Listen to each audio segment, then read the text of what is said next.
ทิ้งเจ้าไปและมันอาจจะเกินที่ห้ามได้มันอาจเสียใจและมีน้ำตาในตอนนี้ว่าในตอนนี้เจ้ากำลังเหงาว่าในตอนนี้เจ้ากำลังเศร้าแต่อยากให้รู้ว่าคอยคนนี้จะอยู่ข้างเจ้าในวันที่เจ้านั้นเหงาว่าในตอนนี้เจ้ากำลังเหงาว่าในตอนนี้เจ้ากำลังเศร้าแต่อยากให้รู้ว่าคอยคนนี้จะอยู่ข้างเจ้าในวันที่เจ้ามีน้ำตาเข้าใจว่าตอนนี้เจ้ากำลังซึมเศร้าอยู่เจ้าเจ็บกับเขามาลายคอยเข้าใจดี baby boo ตอนนี้เจ้าเป็นจังได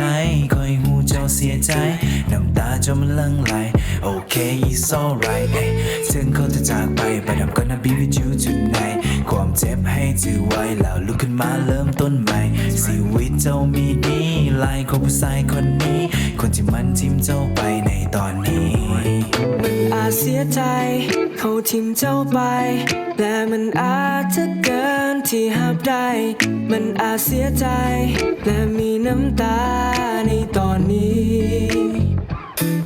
ว่าในตอนนี้เจ้ากำลังเหงาว่าในตอนนี้เจ้ากำลังเศร้าแต่อยากให้รู้ว่าคอยคนนี้จะอยู่ข้างเจ้าในวันที่เจ้านั้นเหงาตอนนี้เจ้ากำลังเหงาว่าในตอนนี้เจ้ากำลังเศร้า